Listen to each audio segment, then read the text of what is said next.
Hello, everyone. I'm here for one of my stories. This is Lindsay Dunn, and today I wanted to get on and do a couple of movie reviews here on this Monday evening. The first one is a movie I actually saw about a week ago called How to Blow Up a Pipeline. This is adapted from a nonfiction book by Andreas Malm. It's basically a plea for people to start using actions instead of just words to get the attention of oil companies. But rather than adapt a book directly on that content, Daniel Goldhaber, who is the director of the movie, went ahead and wrote this as a fictionalized heist thriller. So he took the concepts described in the book and made it into a feature film. The screenplay was written by Goldhaber. One of the stars, Ariela Barer, and Jordan Sjol are all credited as the writing on this movie. The movie stars Ariela Barer, Kristine Froseth, Lukas Gage, Forrest Goodluck, Sasha Lane, Jayme Lawson, Marcus Scribner, and Jake Weary. But it's really an ensemble cast, and if you notice, those names were all in alphabetical order by last name, so I think that's the way that IMDb put them, not in order of importance. So this really is an ensemble cast. This is actually a nail-biting heist film that also serves as an issue-driven ecological thriller. It's boosted by a powerful message and the performances of the cast. It's really all good to muse about the need for environmental change and the effects of oil on the environment in theory, but this movie takes the tactic of introducing us to the stories of people that might be impacted by those sorts of actions. And this is a very effective technique. The name of my channel is one of my stories because I believe that stories can change lives. Stories can change a mind and change a heart much better than a well-crafted argument can, because you're not trying to convince somebody through your opinion. You're letting them see how things live out for themselves, and that can be very powerful. Each person on the team has their own reasons for taking this action, but they unite together as a team to inflict damage on the titular pipeline. And we learn their backstories throughout. It leaves the most illuminating backstories, of course, for the very end, because if we knew those backstories going in, it might change the way we view everything. So it definitely saves kind of the best for last. But even though the movie shows these flashbacks about the characters' lives and gives you a picture of what their lives would like, that never derails from the thrill of seeing them try to take this action. They are trying to blow up a pipeline, and these are not people that are trained to do this as a job or a career. They are self-taught vigilantes, and some of them are skilled, some of them are not, and the skilled ones are trying to help those aren't. And you see them, just like any good heist film, there's a carefully laid plans, but things always go wrong, right? Throughout those plans. And so this film does that. So you get involved in the story and the action taking place. But also you do learn about why they're taking those actions. And those reasons are what is powerful and compelling about this movie. One thing that's interesting about this movie is the way that things are pitted as, are their acts in fact terrorism, or are they a form of self-defense? When does taking action to protect yourself, when does that line change from self-defense to terrorism? Think about it. If somebody breaks into your house, people are allowed to do self-defense. But when does it transfer and become a violent thing instead of what you would call self-defense? I think that's a really interesting question because one of the one of the big lines in the movie is that the character says, "This was an act of self-defense. It's a necessary action because we've tried every other avenue and no change is happening." Each of these characters has, as I said, a different motive, but they all come together. This crew is painted of people who are from different parts of the country, and they sort of come together in this ragtag fashion that we see in almost all heist films. So Sheil and Theo are actually they're sort of the main two people that start this plan. And they are best friends who grew up in Long Beach, California, which is one of the biggest cities impacted by these toxic chemicals. And the effects have ravaged Theo's body so much that she now has a form of terminal cancer and hasn't really received any sort of compensation from the government for the suffering that has been taken on her body. And I will say another thing about this role of Theo is that it's played by Sasha Lane. And if you are not familiar with Sasha Lane, I adore her. I think I first became in contact with her with the movie American Honey, and I just fell in love with her. It was she gets taken on this group that lives out of a van and sells magazine subscriptions for profit. And it's basically like kids that are young and free traveling America in a van. And yeah, so she's really good in independent movies and she's got a very interesting look as well. So those 2 characters meet because they're childhood friends. So Sheil and Sean meet because they're college friends, and they're both part of the same group that is intent on devastation. That's where you encourage people to stop sending money to things you don't wanna support, and they've taken that slow route and it hasn't worked out. Sean ends up recruiting Rowan and Logan at a bookstore. They're sort of like a Bonnie and Clyde couple that performs petty crimes and are in love and all that.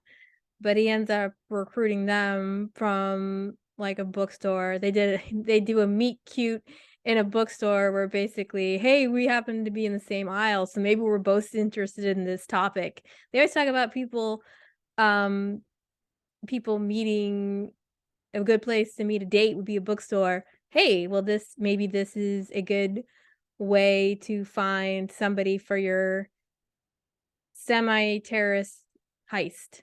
Sean also ends up recruiting Dwayne, who's a landowner who is tired of the oil companies infringing on his private property and claiming eminent domain as a reason they get to seize lands or go through at any time. Plus, it's bad for the environment, bad for his family, bad for his kids. I really like the fact that they brought in his character because most of the other characters are people of color. They're young people of color that you could call liberal, perhaps. And then you had Rowan and Logan, who are both white, but they're both petty criminals.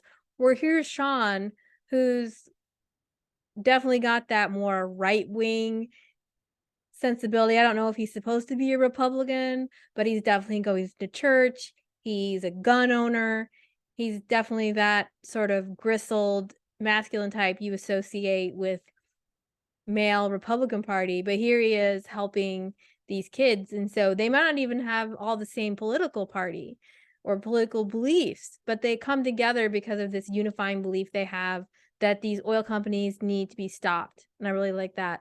And finally, we have Michael, who is an indigenous character, and he is definitely got a reputation for always being in the way of law enforcement, and he's gone on YouTube and is filming videos of him basically making homemade bombs. So he could be like a suspect number X, like a highly likely suspect he's really the only one that is skilled in he's been sort of training for what he needs to do to interrupt the progress of this happening.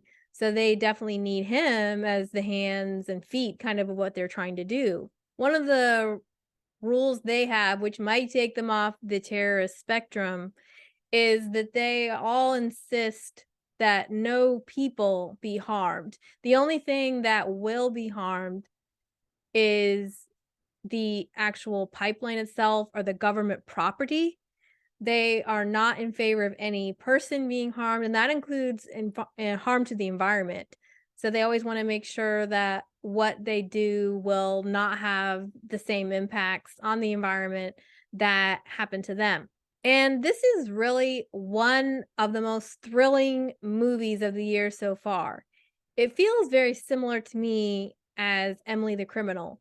Not at all in plot or even message, but one thing about Emily the Criminal is it is this very taut thriller that is trying to make a point and is trying to show you something, but rather than drive that home with a message, it really does a good job focusing on the story, and you relate to Emily and you start to feel like, hey, I this could happen to me, or I could see myself being tempted to do this kind of thing if I was in these shoes.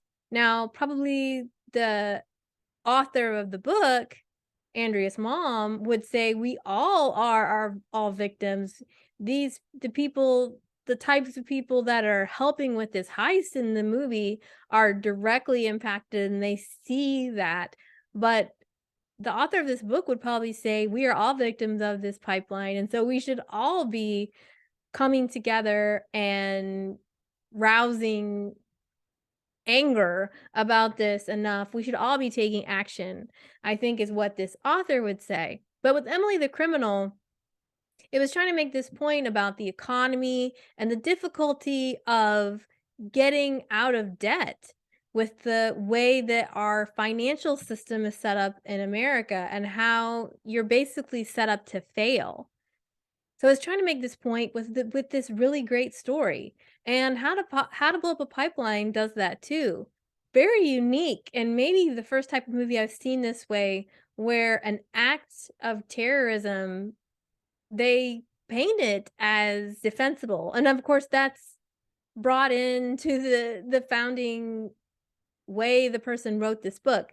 Now I know I've said terrorism a couple times, but I'm using that as a term to say they are definitely committing according to to our government, they are committing a crime because they are making damage to government property and interrupting the flow of commerce or whatnot. If you're looking for a movie that is a way and a place to engage with new ideas, this movie definitely gives that in spades. I really like these kinds of movies because it helps to expose me to things that, frankly, I feel very inoculated from often.